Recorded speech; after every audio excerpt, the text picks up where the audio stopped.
दोस्तों हम लोग आगे एक नई वीडियो पर आज हम लोग देखने वाले एसएससी जीडी कांस्टेबल के लिए स्टैटिस्टिक्स जीके। और मैं बता दूं कि स्टैटिस्टिक्स जीके आपके लिए बहुत इंपॉर्टेंट हो जाता है, क्योंकि 8 से 10 क्वेश्चन तो यहीं से आपको देखने को मिलते हैं। एग्जाम में टोटल 20 क्वेश्चन आएंगे, जिसमें से 10 क्वेश्चन तो यहीं से मिल जाएंगे। और सबसे ज़्यादा मैं बता दूं कि स्टैटिस्टिक्स जीके पे ही फोकस करेंगे तो आपके लिए बहुत बेहतर होगा, क्योंकि देखिए आपका हिंदी अगर बेहतर रहता है, रीजनिंग बेहतर रहता है, उसके साथ साथ मैथ भी कुछ अच्छा रहता है, और इसके साथ साथ स्टैटिस्टिक्स जीके रहता है, तो आप निश्चित बेहतर करेंगे। देखिए आप उसके फेरे में मत लगिए, आप हिस्ट्री, इकोनॉमिक्स, पॉलिटिकल साइंस पढ़ने जाएंगे मात्र 10 क्वेश्चन के लिए। इसलिए आप लोग स्टैटिस्टिक्स जीके पे ज़्यादातर ध्यान दीजिए। स्टैटिस्टिक्स जीके आपके लिए बहुत ज़्यादा इंपॉर्टेंट हो जाते हैं। और स्टैटिस्टिक्स जीके में मैं बता दूं कि नृत्य से कम 2 से 3 क्वेश्चन तो एग्जाम में आने ही आने वाले हैं। और जो कि मैं स्टार्ट किया हूँ शास्त्रीय नृत्य, और शास्त्रीय नृत्य जो संगीत अकादमिक जो है उसके अनुसार शास्त्रीय नृत्य की संख्या कितनी है, 8 है। और जिसमें मैंने 8 में मैं आप लोग को 3 पढ़ा चुका हूँ। पहले मैंने पढ़ा था भरतनाट्यम, दूसरा पढ़ाया था आप लोग को ओडिसी और मणिपुरी पढ़ा दिया हूँ। और आज हम लोग पढ़ने वाले कुचिपुड़ी। पहला भरतनाट्यम, ओडिसी, और उसके बाद पढ़ाया था मणिपुरी, और उसके बाद कुचिपुड़ी आज हम लोग पढ़ने वाले हैं। लेकिन हाँ, इसके पहले मैं कुछ क्वेश्चन आप लोग से पूछना चाहूँगा।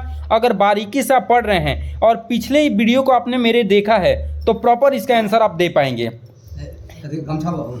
देखिए मैं आप लोग से प्रश्न ये पूछना चाहता हूं कि ये बताइए कि भरतनाट्यम का संबंध किस राज्य से है, और दूसरा आंसर वो किस भगवान को समर्पित है, ये जरूर आंसर आप बताइए। और दूसरा क्वेश्चन है कि ओडिसी जो है वो किस भगवान को समर्पित है और किस राज्य से संबंधित है।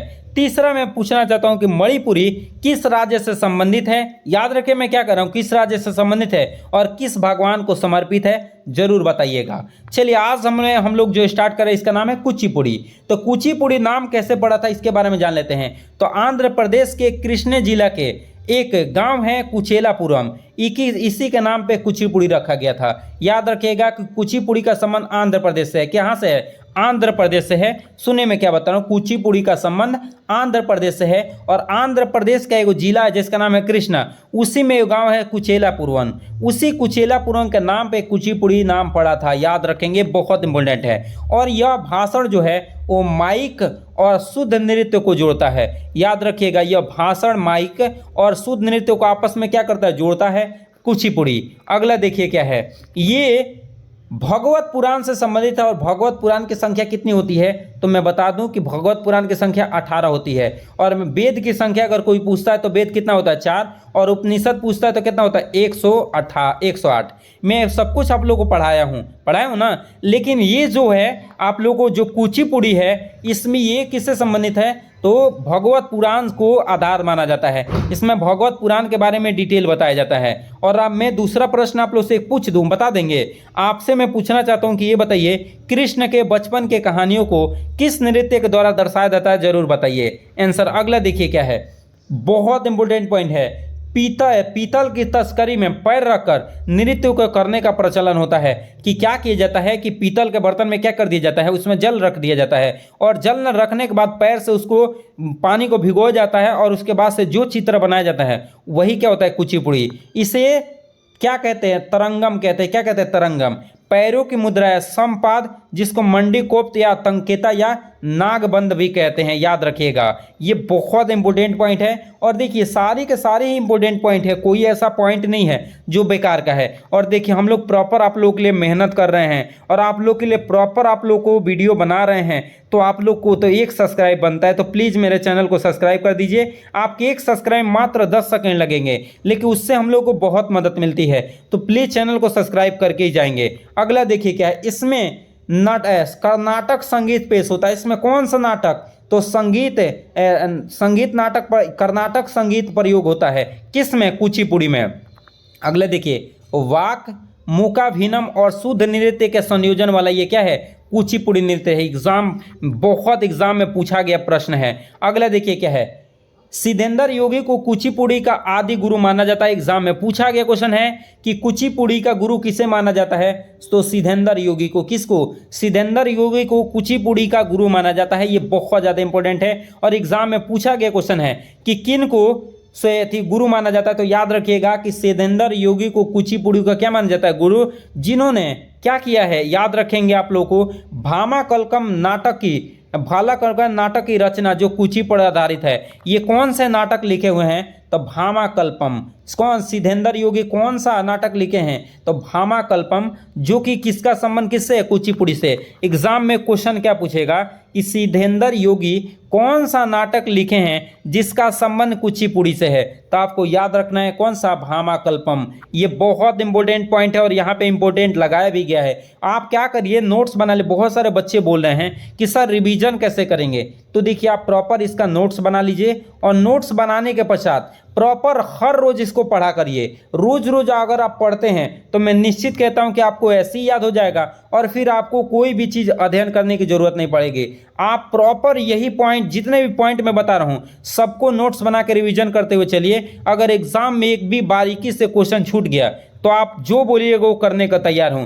अभी मेरे चैनल को सब्सक्राइब कर लीजिए और उस दिन आके बताइएगा जिस दिन आपका एग्जाम खत्म होगा। लेकिन हाँ, रिवीजन आपको प्रॉपर रहना चाहिए। अगले देखिए, नर्तकों को क्या कहा जाता है? जो ये मतलब नृत्य करते हैं उनको क्या कहा जाता है?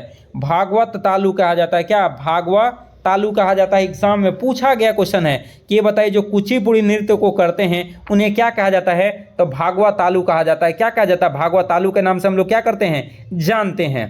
पॉइंट आप लोग को याद रखना है क्या? 16 कद और 75 इस नृत्य को शरीर में हरकतें शामिल है। याद रखिए कौन कौन से इस नृत्य में शरीर की हरकतें शामिल है, तो याद रखिएगा। यहाँ से क्वेश्चन तो नहीं आएगा लेकिन एग्जाम में क्या पूछेगा? 16 कद और 75 ये किसका संबंध, किस नृत्य से है? तो आपको याद रखना है किस नृत्य से है, तो ये बहुत इंपॉर्टेंट है। कुचिपुड़ी नृत्य से क्या है इसका संबंध है। और क्या आपको ये पॉइंट आप लोग को याद रखना है? कावुत्वम का संबंध किस नृत्य से है? तो इसका भी संबंध किससे है? कुचिपुड़ी से है। इसमें व्यापक क्या कलाबाजियाँ किया जाता है, याद रखेंगे। अगला देखिए, अगला मंडूक शब्द जो कि एक मेढक के कहानी को बतलाता है। मंडूक शब्द किसको बताता है? तो एग्जाम में क्या पूछ देगा आपसे क्वेश्चन कि मंडूक शब्द का संबंध किस नृत्य से है? तो आपको याद रखना है कुचिपुड़ी। किससे है? कुचिपुड़ी से है। यह मेढक की कहानियों को क्या कहता है? एग्जाम में पूछा जाता है कि मंडूक शब्द जो क्या करता है वो किसकी कहानी को बताता है? तो मेढक की कहानी को बताता है, जो कुचिपुड़ी नृत्य से क्या है? संबंधित है।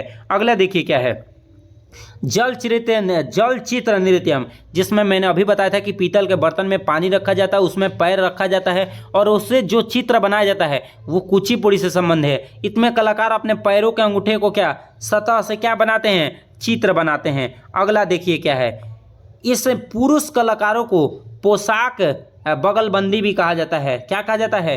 पोशाक बगलबंदी भी कहा जाता है। ये बहुत ज़्यादा इंपॉर्टेंट है। और इसके बाद से हम लोग पढ़ने वाले क्या चीज़? कथक। और कथक भी बहुत ज़्यादा इंपॉर्टेंट है। कथक जो है ये इसका अन्य नाम क्या है? नटवरी है। और कथाकारों का नृत्य है। कथाकारों का क्या है? नृत्य है, जिसमें किसकी कथा के बारे में हम लोग पढ़ेंगे? राधा और कृष्ण के कथाओं पर आधारित है। कथक जो है वो याद, एग्जाम में याद रखिए, कथक जो है कहानी से संबंधित है, नाटक से संबंधित है। तो ये किसके कहानी से संबंधित है? ये किसके कथा से संबंधित है? तो राधा और कृष्ण के कथाओं से क्या है? संबंधित है। याद रखेंगे। जिसमें क्या किया जाता है? घुंघरू और चक्कर का नृत्य प्रमुख विशेषताएं हैं। एग्जाम में पूछा गया है कि घुंघरू और चक्कर का किस नृत्य से संबंधित है? तो कथक से। किससे? कथक से। ये देखिए क्या है, यह एक कहानी सुनाने के लिए नृत्य का प्रयोग किया जाता है, जिसे क्या पंडित कहते हैं। क्या कहते हैं?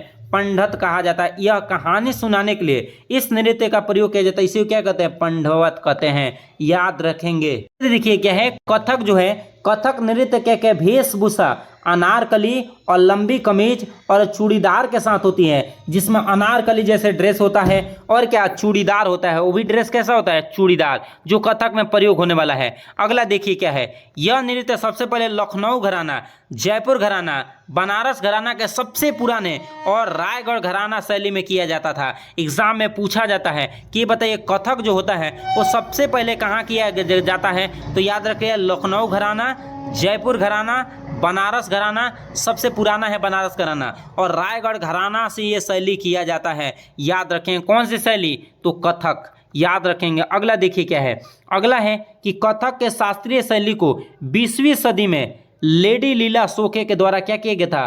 पुनः जीवित किया गया था। एग्जाम में पूछा जाएगा कि 20वीं सदी में ये किसके द्वारा जीवित किया गया था? तो लेडी लीला सोखे के द्वारा इसको क्या किया गया था, जीवित किया गया था। अगला देखिए क्या है, इसके प्रमुख विषय क्या होता है, वैष्णववाद होता है। क्या होता है, वैष्णववाद। ये बहुत इंपॉर्टेंट है। अगला देखिए, इसका वर्तमान स्वरूप क्या होता है, मुगल परंपरा होता है, जो कब से कब, 1526 से कब से 1857 तक, जब तक मुगल क्या किए थे, शासक दिए थे। और आज हम लोग इतना ही रहने देंगे, और कल हम लोग शुरू करने वाले क्या चीज, ये देखिए कथकली। लेकिन हाँ, आप लोग प्रॉपर पढ़ के आइएगा, मेहनत करके आइएगा, और प्रीवियस ईयर वीडियो को आपने नहीं देखा है तो सबसे पहले उसको देखिएगा। चलिए तो मिलेंगे अगले वीडियो में। लेकिन हाँ, अभी तक मेरे चैनल को सब्सक्राइब नहीं किए तो प्लीज सब्सक्राइब कर लीजिएगा। चलिए मिलते हैं अगले वीडियो में, तब तक ले जय हिंद।